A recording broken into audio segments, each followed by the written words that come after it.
అందరికీ నమస్కారం. ఇవాళ మనతో పాటు ఐకాన్ ఆస్ట్రాలజర్ గట్టుపల్లి సురేష్ బాబు గారు ఉన్నారు. గురుగారితో మాట్లాడదాం. గురుగారు నమస్కారం. జై శ్రీమన్నారాయణ. గురుగారు, నరఘోష, నరదృష్టి కామన్గా ఈ రోజుల్లో ఎక్కువ మంది వీటితో బాధపడుతున్నారు. ఈ నరదృష్టికి నల్లరాయి అయినా సరే పగిలిపోతుందని అంటూ ఉంటారు. మరి అంత శక్తివంతం ఈ నరదృష్టి అనేది ఇంటికి ఉంటుంది, మనిషికి ఉంటుంది.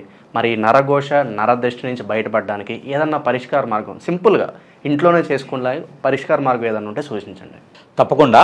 అయితే ఇప్పుడు మనకి ఎట్లా ఉందంటే నరఘోష, నరదృష్టి, నల్లరాయి కూడా బద్దలెద్దనే ఉన్నది. కరెక్ట్.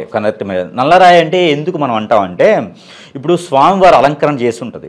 ఇప్పుడు ఏదైనా విష్ణుమూర్తి ఆలయం ఉందనుకోండి, సపోజ్ వెంకటేశ్వర స్వామి కానివ్వండి, విష్ణుమూర్తి, ఎవరైనా సరే మనం దేవస్థానంలో ఆలయాల్లోకి వెళ్ళినప్పుడు ఎవరైనా అమ్మవారు కావచ్చు లేకపోతే స్వామివారు కావచ్చు నల్ల రూప రాయిలో ఉంటారు. మీరు గమనించినట్టయితే ఎక్కువగా నల్ల రూపం రాయితో ఉంటారు. అవునా? ఒక హనుమాన్ మాత్రమే హనుమాన్ సింధూరంతో కొన్ని ఆలయాల్లో ఉంటారు. ఒక్కొక్క దగ్గర మాత్రమే నల్ల రూపంగా ఉంటారు. కామన్గా ఆలయాల్లో విగ్రహాలు నల్లగానే ఉంటాయి. కరెక్టేనా? అయితే ఆ విగ్రహాలకు కూడా హారతి ఇస్తూ ఉంటారు. ఎందుకు హారతిస్తారంటే స్వామివారికి నరదిష్టి ఎగరకుండా. అంటే నరదిష్టి ఎంత ప్రమాదం అనేది చెప్తాను ముందు. స్వామివారికి కూడా తప్పదు నరదిష్టి. శనీశ్వరుడు శివుడికి పట్టినట్టుగానే ఆ స్వామివారికి కూడా నరదిష్టి తప్పదనమాట. అందుకే స్వామివారికి హారతిస్తారు.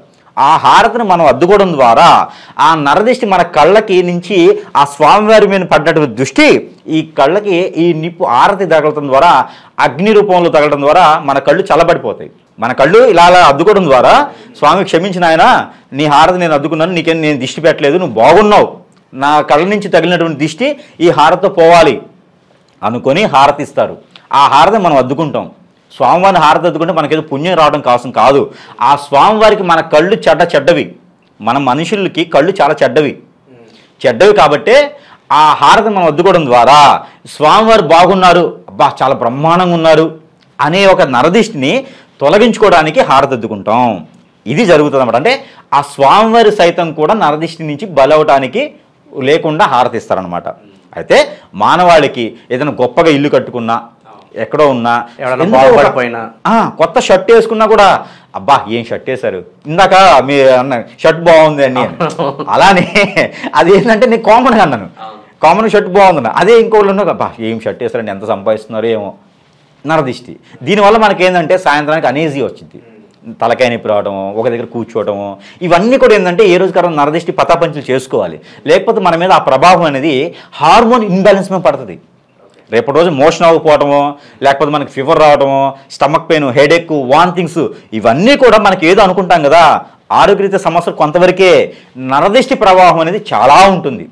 ఇవన్నీ కూడా మనకు తొలగేందుకు కొంచెం ఎక్కువ ఖర్చు పెట్టి ఒక యజ్ఞాలు, హోమాలు, జపాలు, తపాలు, పూజలు ఇవన్నీ చేయించుకోకుండా, అందరికి కుదరకపోవచ్చు, అవి చేయించే టైంలో చేయిస్తారు. ప్రతిరోజు చేయించుకోండి. ఎక్కడైతే ఇంట్లో బ్రాహ్మణుడు ఉండాలి, లేకపోతే ప్రతిరోజు ఏదో ఆరాచన చేస్తున్నట్టు వీళ్ళు ఎప్పుడు సంపాదించుకుంటారు? ఇక ఒక్కొక్కళ్ళు సంపాదించుకునే పద్ధతిలో ఉంటారు, వాళ్ళ బిజీ సైకిల్లో ఉంటారు, ఎవరి పనులు చేసుకుంటూ ఉంటారు. వీళ్ళందరూ ప్రతిరోజు దీనికి ఇంచి పోవాలంటే ఏం చేసుకుంటారు? ప్రతిరోజు గుమ్మడికాయ కట్టుకుని తిరగాలి, లేకపోతే గుమ్మడికాయ మెళ్ళ కట్టుకుని తిరగాలి, ఇంటికి కాదు. మెళ్ళ కట్టుకుని తిరిగితే నరదిష్టి రాకుండా ఉంటుందని చెప్తున్నాడు. అలా చేయలేరు కాబట్టి చిన్న పరిష్కార మార్గాల నుంచి కూడా నరదిష్టి తొలగించుకోవచ్చు. అది ఎలా అంటే ముఖ్యంగా మనకి ఇక బ్లౌజ్ పీస్లో దొరుకుతాయి. రెడ్ కలరేనా? Red colour, only red colour వాడాలి. ఓన్లీ రెడ్ అంటే కొన్ని వాటికి కొన్ని కలర్స్ వాడతారు. మనం ఏంటంటే ఓన్లీ రెడ్. ఈ బ్లౌజ్ పీసెస్, దీనికి ఈ యొక్క లైనింగ్ పీసెస్ అన్నీ అంటారు. ఇవన్నీ 1 మీటర్ మనకి రెడీమేడ్గానే పూజా సామాగ్రిలో కావచ్చు, మనకి బట్టల షాపుల్లో కూడా దొరుకుతాయి. ఇలాగా ఈ యొక్క క్లాత్ని తీసుకొని నన్ను మడతలు వేసాను నేను, ఇట్లా తీసుకోవచ్చు. ఇలాగ రెడ్ క్లాత్, ఓకేనా? ఈ రెడ్ క్లాత్ 1 మీటర్ నుంచి మీటర్ వరకు తీసుకోవచ్చు. ఈ క్లాత్ని మనము ఇలా పరుచుకోవాలి, కిందకి ఇలానే సేమ్ ఇలా పరుచుకోవాలి. పరిచిన తర్వాత మనకి ఏం చేయాలంటే, మనకి అన్ని పచారీ షాపుల్లో దొరికేటువంటివి, మనకి ఆ ఇంట్లో కూడా ఉన్నటువంటి వస్తువులే, ప్రతినిత్యం మనం వాడేటువంటి వస్తువులతో కూడా నరదిష్టిని తీసుకోవచ్చు. ఇంటికైనా మనిషికైనా తీసుకోవచ్చు. అయితే మనకి నవధాన్యాలను ఉంటాయి. మీరు చూసినట్టు ప్యాకెటే ఉంచేస్తున్నాను నేను. నవధాన్యాలు అందరికీ తెలిసిన విషయం కాబట్టి జస్ట్ చూపించడానికి నవధాన్యాలు, ఓకేనా? ఈ నవధాన్యాలు ఒక 50 నుంచి 100 గ్రాములు మనం మనం పరుచుకున్నాం కదా కూడా దాని మీద పెట్టుకోవాలి. అలానే మనకి ఇప్పుడు మేము చూసినట్టయితే గవ్వలను ఉంటాయి. నేను చిన్న ప్యాకెట్ రూపం తెచ్చుకొచ్చాను, అంటే మనకి జస్ట్ చూపించడానికి కాబట్టి జనానికి కొంతమందికి ఏంటంటే అర్థం అవ్వకపోవచ్చు. అందరూ కూడా ఇబ్బంది పడలేదు కదా. ఇప్పుడు కొత్తగా నరదిష్టి అనేది ఏంది అనుకుంటావచ్చు, కానీ ప్రతి ఒక్కరికి ఉంటుంది నరదిష్టి. హార్మోన్ ఇన్బ్యాలెన్స్ ఉంటుంది ఒక్కొక్కరికి, వాళ్ళందరికీ ఏదో ఆరోగ్యరీత్యా ప్రాబ్లం ఉంటుంది కాదు, నరదిష్టి ప్రాబ్లం కూడా ఉంటుంది అనమాట. అయితే మనకి ఈ జీడి గింజలు అని ఉంటాయి. ఇప్పుడు అందరూ చూసినట్టయితే అందరికీ తెలుసు జీడి గింజలు. ఒకసారి చూడండి, ఈ జీడి గింజలు అని దొరుకుతాయి. ఈ జీడి గింజలు ఒక 5 జీడి గింజలు కనుక మనము తీసుకోవాలి. జీడి గింజలు అయితే మనకి ఈ గవ్వలని ఉంటాయి మనకి పచ్చడి షాప్స్లోను, పూజా సామాగ్రి స్టోర్లో చిన్న చిన్న గవ్వలు మనం ఏదైతే వాడతామో ఈ చిన్నపాటి గవ్వలు వన్ సైడ్ ప్లెయిన్గా ఉంటాయి, ఒక సైడ్ వచ్చేసి మనకి ఇట్లా ఉంటుంది గవ్వ. ఈ గవ్వలు అనమాట. ఈ గవ్వలు ఒక 5 అంటే మనకి ఏదైతే మనకి జీడి గింజ తీసుకున్నామో జీడి గింజలు 5 ఇలా మనం తీసుకున్నటువంటి గవ్వలు. ఈ గవ్వలు ఏదైతే ఉన్నాయో ముత్యపు గవ్వలు అంటారు ఇవి. అంటే ముత్యపు గవ్వలు వేరే ఉంటాయి, పెద్దగా ఉంటాయి. ఇవి కూడా ఏంటంటే ముత్యపు గవ్వలు, లక్ష్మీ గవ్వలు అంటారు. ఇలాగా ఈ గవ్వలు ఒక 5 తీసుకొని మనం దీంట్లో గుట్లో పెట్టుకోవాలి. ఆ తర్వాత నారికేళం ఉంటుంది. నారికేళం అంటే కొబ్బరికాయ పీచు తీసిందే ఉండాలి, పీచు తీయకుండా వాడకూడదు. పీచు తీయకుండా కొబ్బరికాయ ఎవరు వాడాలంటే ఆ స్వామివారు ఎవరైతే గురువు గారు ఉన్నారో సాయిబాబా గారు, ఆ సాయిబాబా గారు ధునిలో వేయడానికి మాత్రము పనికొస్తుంది. ఇంకా వేరే ఎక్కడికి పనికిరాదు. ఆ కొబ్బరికాయ వాడకూడదు. అయితే ఇలా పీచు తీసినట్టు ఉండాలి. అంటే పైన ఇలా పిలక ఉండాలి, పైన ఇలా పిలకుండేసి ఇలా పీచు తీసినటువంటి కొబ్బరికాయ ఏదైతే ఉందో ఇలా ఉండాలి కాయని. ఈ కాయ ఒకటి తీసుకొని దీనిపైన మనము ఒక బ్లాక్ కలర్ ఇలా స్కెచ్ ఉంది కదా, ఈ స్కెచ్ చూసారా, ఇది బ్లాక్ కలర్ స్కెచ్కి మళ్ళీ కాటుకులు అలాంటివి వాడకూడదు. ఓన్లీ మార్కర్ స్కెచ్ వాడాలి. ఇలాగో తీసుకొని దీనిపైన మనము ఏదైతే ఉందో మనకి ఇంటి దోషం అని రాయాలి. ఇంటి దోషం లేదా మీ పేరు రాసుకోవాలి. మీకు ఉన్నటువంటి దోషం ఏదైతే ఉందో మీ పేరు రాసుకోవాలి. రాసిన తర్వాత మనము దీన్ని స్వస్తిక్ అని రాయాలి. అంటే దీని మీద కరెక్ట్గా లైవ్లో కాబట్టి మనకి పడట్లేదు, అంటే కనపడదు. ఇలా మనకి ఈ స్వస్తిక్ ఉంది. స్వస్తిక్ గమనించండి, ఇలా బ్లాకింగ్తో ఇలా స్వస్తిక్ మన పేరు రాసుకొని ఇలా నాకు నరదిష్టి నుంచి మన నరఘోష నుంచి పోవాలని చెప్పేసి అని రాసుకోవాలి. లేదా ఇంటికి ప్రాబ్లం ఉందంటే నా ఇంటికి ఎలాంటి దిష్టి తగలకూడదని ఇక్కడ రాసుకోవాలి. స్వస్తిక్ మధ్యలో మ్యాటరు, ఇటు పక్క స్వస్తిక్, ఇవి వేయాలి. ఇవి వేసి కనుక మనకి ఇట్లా రాసుకొని ఇవి వేసుకోవాలి. ఇవి వేసుకొని కంటే మనకి రాసినా కూడా కనపడదు, అందుకని జస్ట్ చూపిస్తున్నాను. ఇలా రాసుకొని కనుక మనకి ఏం కాకుండా ఉండాలి అని చెప్పేసి అని మనం ఏదైతే జాబు బిజినెస్ ఎదగాలనుకుంటాం, ఏదైనా శత్రునాశనము అంటే ఇట్లా ఉంటుంది కదా, ఎవరు పలానాలు దిష్టి పెట్టారు వాళ్ళ పేర్లు అనేది లేకుండా నాకు ఎలాంటి ప్రాబ్లం లేకుండా ఉండాలి, నాకు త్వరగా పెళ్ళి అవ్వాలి, ఇలాంటి దోషాలు ఏమైనా ఉంటే కూడా ఇట్లా టైప్లో స్వస్తిక్ రాసి ఈ టైప్లో రాసుకొని ఏం కావాలనేది రాసుకొని మీ పేరు రాసి ఇక్కడ కూడా స్వస్తిక్ రాయాలి ఇటువైపు. ఇది మ్యాటరు. ఇది రాసిన తర్వాత ఇది మనకి చూసుకొని ఏంటంటే నల్ల స్కెచ్ తీసుకోవాలి, కాటుకులు వాడకూడదు. ఈ స్కెచ్ తీసుకొని రాసుకొని ఇది మనం కూడా దీంట్లో పెట్టుకోవాలి, ఈ మూటలో పెట్టుకోవాలి. ఆ తదుపరి మనకి ఇంకోటి ఏంటంటే ఈ యొక్క పట్టిక, ఇది అందరికీ తెలిసిన విషయమే. పట్టిక దొరుకుతుంది. ఈ పట్టిక ఉంటుంది కదా, ఈ పట్టిక మీద కూడా మనకి ఏదైతే శత్రు భయం కానీ నరఘోష భయం కానీ ఇట్లా ఉంటుంటుంది కదా, ఇదన్నీ కూడా చూసుకొని దీని మీద కూడా మీరు ఏం చేయాలంటే దీని మీద 9 అనే నెంబర్ వేయాలి. 9 ఈ స్కెచ్తోనే మనం 9 అనే నెంబర్ వేయాలి. 9 ఎందుకంటే నవగ్రహాలకి 9, అలానే శుక్రుడికి 9, అలానా అందుకని చెప్పేసి అని ఇట్లా 9 ఇది గమనించండి. ఈ యొక్క పట్టిక అనేది మనకి దిష్టి కోసం ఇంటికి కడతారు. ఈ యొక్క పట్టిక మీద 9 అనే నెంబర్ వేయాలి. ఈ 9 అనే నెంబరు చాలా పవిత్రమైన నెంబరు. అన్ని నెంబర్లు పవిత్రమే. ఈ దిష్టికి 9 మంచిది.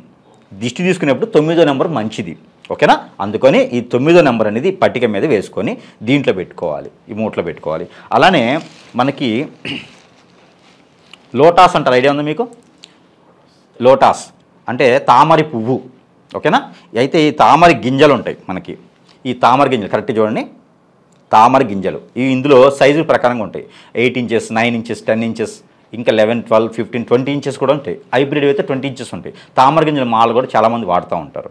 ఈ భార్యాభర్తల మధ్య ఎడబాటు ఉన్నా, భార్యాభర్తల సంకేత భావం లేకపోయినా, పిల్లలు పుట్టకపోయినా, ఎవరైనా పుల్లలు పెడుతున్నా, లవ్ మ్యారేజ్ అయిపోయి విడిపోయినా, ఇలాంటి వాళ్ళ మధ్యన హారోస్కోప్స్ కొంతమందికి 36/36 రాకపోయినా డిగ్రీస్ తక్కువ వచ్చేసి ఎడబాటు భావంతో ఉన్నా, ఇద్దరి మధ్యన సంకేత భావం లేకపోయినా, తగాదాలు అవుతున్నా, ఎఫ్ఐఆర్స్ ఉన్నా, భార్య తెలియకుండా భర్త తెలియకుండా భార్య ఎఫ్ఐఆర్స్ ఉంటాయి కదా, అయ్యో మా భర్త చెడిపోతున్నారు, మా భర్త వేరే సావాసం పట్టారు అనుకునే వాళ్ళు ఉంటారు.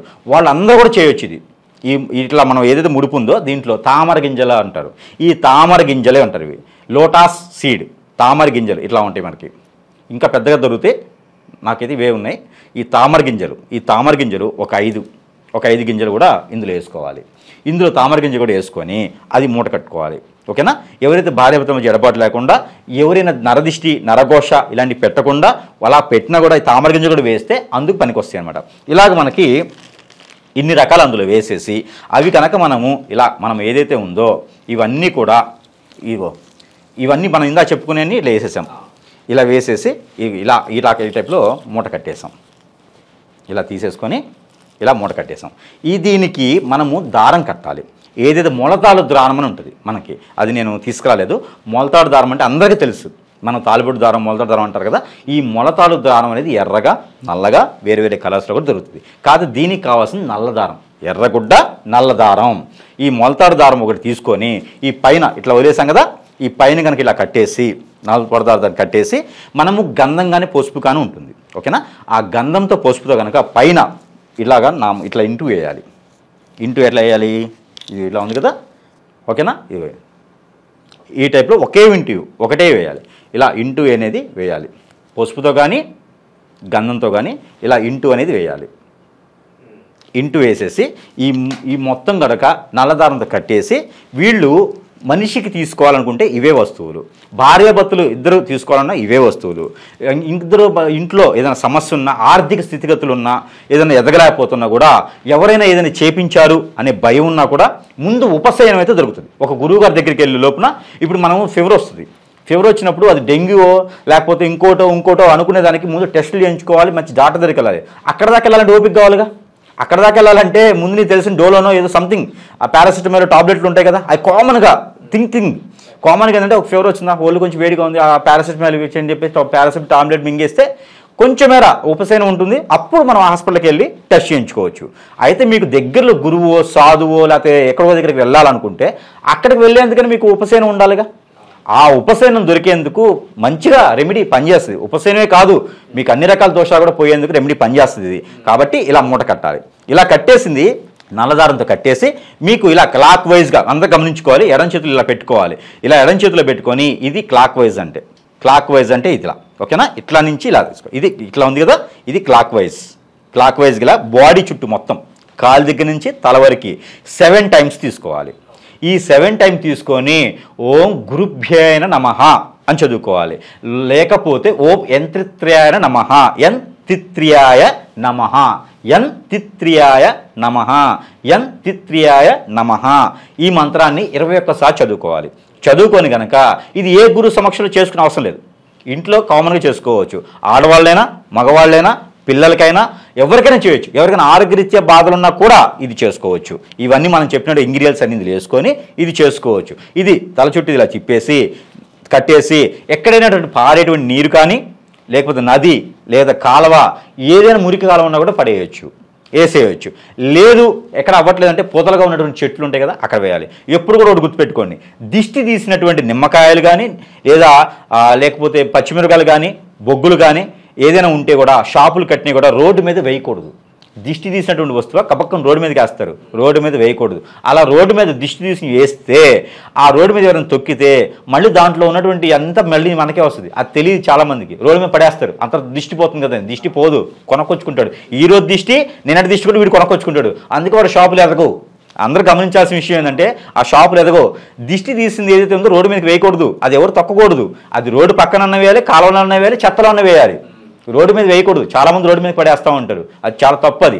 అయితే ఇది కూడా రోడ్డు పక్కన పొదలుగా ఉన్నటువంటి చెట్లు కానీ లేదా మురికి కాలంలో కానీ వేస్తే ఆ రోజు మీకు నుండి దిష్టి పోతుంది. లేదు ఇంటికి దిష్టి ఉంది అంటే ఇది తీసుకెళ్ళి సింహద్వారం, మీరు ఏ వాకిలైనా ఉన్నాయండి, ఉత్తరము తూర్పు అలానే పరమట దక్షిణం ఏ వాకిలైనా కానివ్వండి, ఏ రాశి వాళ్ళైనా కానివ్వండి, ఇంట్లో ఆడవాళ్ళు ఉన్నా మగవాళ్ళు ఉన్నా పిల్లలున్నా ఎవరైనా కట్టొచ్చు. సింహద్వారానికి ఇది కనుక కడితే అక్కడ అంతటితో అక్కడ ఉన్నటువంటి దోష విమోచన జరుగుతుంది. లోపల ఉన్న నెగిటివ్ కూడా పోతుంది. ఇంటి లోపల ఉన్న నెగిటివ్ కానీ అనేజీ కానీ అన్నీ పోతాయి. ఇది కట్టుకుంటే చాలు. ఇది కట్టుకుంటే అన్ని పటాపంచలు పోతాయి. ఆ రోజు నుంచి అంతా సుఖశాంతులతో ఉండేదానికి ఆస్కారం ఉంటుంది. కాబట్టి ఈ చిన్నపాటి పరిహారం చేసుకుంటే చాలు. నరఘోష నర దిష్టి నుంచి బయటపడడానికి లైవ్లో ఒక అద్భుతమైన పరిష్కార మార్గం మాకు చూపించారు గురుగారు. నమస్కారం.